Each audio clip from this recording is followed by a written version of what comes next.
Hey there, friend. Have you ever caught yourself looking in the mirror and wondering where all that pep in your step went?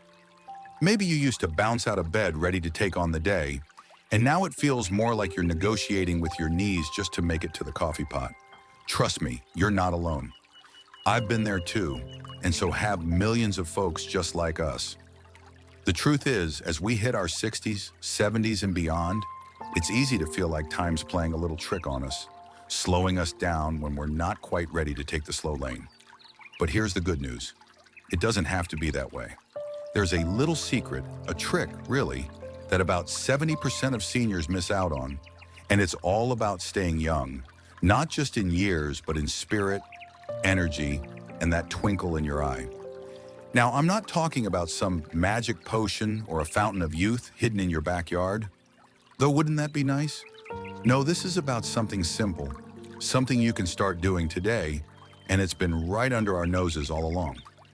Over the next little while, I'm going to walk you through 4 easy, practical ways to fix that feeling of slowing down and bring back some of that youthful spark. These aren't complicated gym routines or expensive gadgets. I promise you won't need to dust off your old leg warmers from the 80s. These are things you can weave into your day, no matter if you're sipping tea on the porch or chasing grandkids around the living room. So grab a comfy seat, maybe a cup of something warm, and let's dive in together. First off, let's talk about what so many of us overlook.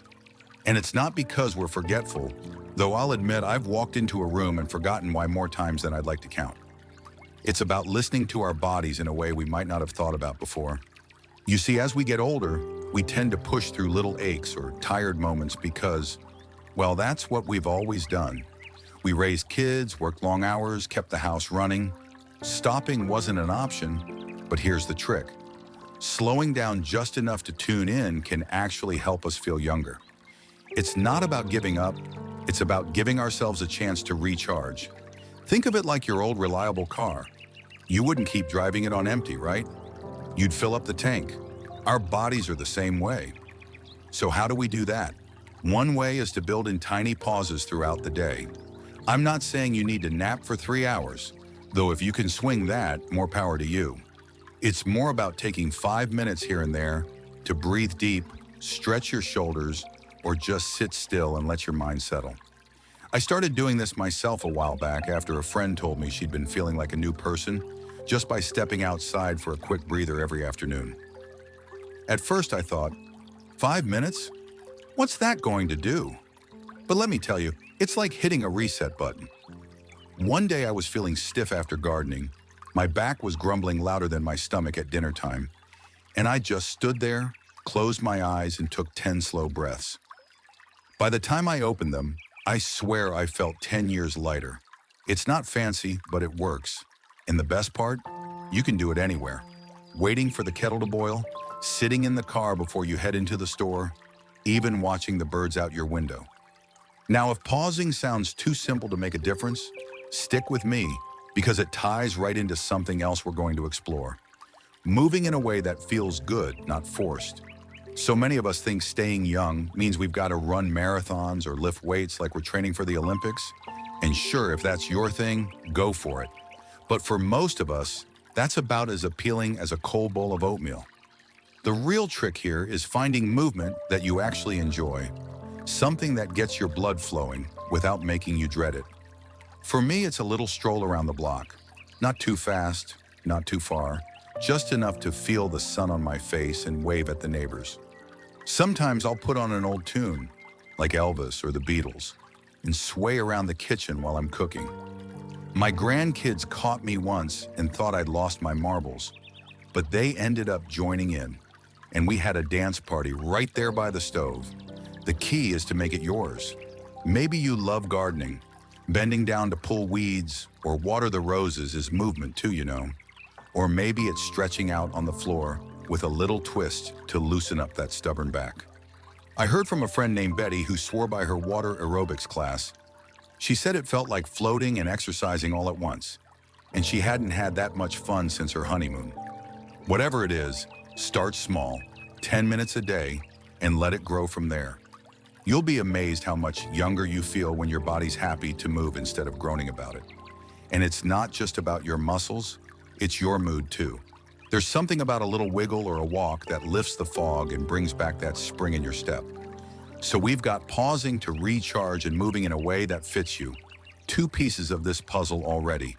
But there's more to it, because staying young isn't just about what we do with our bodies.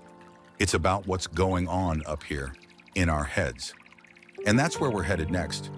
Keeping your mind sharp and curious, because let me tell you, that's a game changer you won't want to miss. So we've been chatting about how little pauses and moving in ways that feel good can work wonders for keeping that youthful spark alive. But let's shift gears a bit now, because staying young isn't just about how we treat our bodies.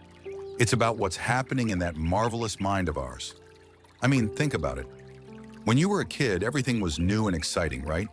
You'd spend hours figuring out how to climb a tree or dreaming up stories about pirates and hidden treasure. That curiosity, that sense of wonder, it didn't just keep us busy, it kept us feeling alive. And here's the thing, we don't have to lose that, no matter how many candles are on the cake. One of the sneakiest ways we start to feel older than we are is when we let our minds settle into a rut, doing the same old things day after day without shaking things up. Now, I'm not saying you need to become a brain surgeon or learn quantum physics, unless that's your cup of tea, of course. It's more about keeping your mind buzzing with something fresh, something that lights you up a little. For me, it started with picking up a puzzle book. I'd always thought those crossword folks were a bit too serious, hunched over their newspapers with a pencil. But one rainy afternoon, I gave it a shot. I'll be honest, I was terrible at first. I couldn't even get a three-letter word for cat. But after a while, I got the hang of it. And you know what? It felt like my brain was stretching its legs after a long nap. There's this little thrill when you figure out a clue, like you've just won a tiny victory. Plus, it's a great excuse to sit down with a cup of coffee and feel productive without breaking a sweat. But puzzles aren't everyone's thing, and that's okay. There's a whole world of ways to keep your mind young and nimble. Maybe you've always wanted to try painting, even if your stick figures look more like abstract art. A friend of mine, George, decided at 72 to pick up a paintbrush for the first time since grade school. He laughed and said his first painting looked like a tomato exploded on the canvas, but he kept at it. Now he's got a little gallery of colorful blobs on his fridge, and he swears it's better than any TV show for keeping him entertained. Or maybe it's learning a few words in a new language. Imagine surprising your grandkids by saying hello in Italian or Spanish. I tried that once with French, and my bonjour sounded more like bonjour, but it got a good laugh at the dinner table, and that's half the fun. The point is, it doesn't have to be big or fancy. Just something that nudges your brain out of its comfort zone. Even picking up a book you'd never normally read can do the trick. I used to stick to mysteries, but last year I grabbed a biography about a woman who sailed around the world in her 60s. It wasn't just inspiring, it made me think about what adventures I could still have, even if they're closer to home. And if sitting still isn't your speed, try something hands-on. Knitting, woodworking, even tinkering with an old radio. My neighbor Sue started fixing up little gadgets she found at garage sales, and now she's the go-to person on our street for anything with a plug. She says it keeps her mind sharp and gives her a good story to tell over coffee. What's so great about this is how it sneaks up on you. You start with a little curiosity, maybe a puzzle, a paintbrush, or a how-to video on YouTube, and suddenly you're waking up with a bit more zip, excited to see what's next. It's like your brain gets a vote of confidence, reminding you that you're still in the game. And that feeling, that's the heart of staying young, because it's not just about the years we've lived, it's about how alive we feel while we're living them. Now, keeping your mind curious ties right into something else we're going to explore, because it's not just about what we do alone, it's about who we're doing life with. That's where the real magic happens, and I can't wait to dive into that next. So we've been talking about how keeping our minds curious can light up our days, and I hope you're already thinking about something new to try. Maybe a puzzle, a paintbrush, or even fixing that old clock in the garage. But here's where it all comes together, because the real trick to staying young isn't just about what we do on our own, it's about who we share it with. You see, as we get older, it's easy to let our world shrink a little. Maybe the kids have moved away, friends are busy with their own lives, or we just don't feel like getting out as much. I get it. Sometimes the couch and a good show sound a lot cozier than putting on shoes and heading out the door. But let me tell you, connecting with people, even in small ways, is like a secret ingredient that ties everything we've talked about into one big, beautiful recipe for feeling young. Now, I'm not saying you need to throw a party every weekend or sign up for every club in town, though if you're the party-throwing type, I'd love an invite. It's more about finding those little moments to laugh, chat, or just be with someone else. For me, it started with a neighbor down the street. We'd wave hello for years, but one day I stopped to ask about the roses she was pruning. Gorgeous red ones that looked like they belonged in a magazine. Turns out, she's a hoot. We ended up talking for an hour about everything from gardening to grandkids, and now we check in every week or so. It's nothing formal, just a cup of tea or a quick hello, but it's like a little burst of sunshine every time. And the funny thing is, I didn't realize how much I'd missed that until it happened. You don't have to look far to make it work either. Maybe it's calling up an old friend you haven't talked to in a while. Just hearing their voice can bring back memories that make you feel 20 years younger. Or it could be the folks you see every day, the cashier at the grocery store, the guy walking his dog past your house. I started chatting with the barista at my coffee shop, just a "how's your day going" kind of thing. And now she knows my order by heart and throws in a smile that starts my morning off right. It's these tiny threads of connection that weave a safety net under us, reminding us we're not alone in this big, wild world. And if you're thinking, well, I'm not much of a talker, don't worry. There's no rule saying you have to be the life of the party. Sometimes it's about showing up, even quietly. I heard about a lady named Margaret who joined a book club at her library. She barely said a word the first few meetings, just listened and nodded. But after a while, she started chiming in, and now she's the one picking the books. She told me it wasn't about the reading as much as it was about feeling part of something. That's the magic, whether it's a club, a church group, or just a neighborly wave. It's like a spark that keeps your heart young. Now let's pull this all together, because it's not as complicated as it might sound.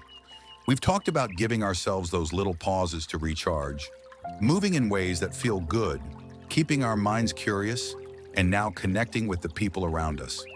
These aren't big, scary changes. They're small steps, like adding a pinch of salt to your favorite dish. You start with one, maybe those 5-minute breathers when you're feeling worn out, and then you add a stroll around the yard or a dance in the kitchen.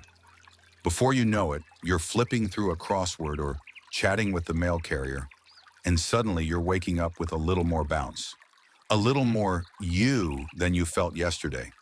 That's the trick 70% of us miss. Not some grand overhaul, but these quiet, doable shifts that add up to something big.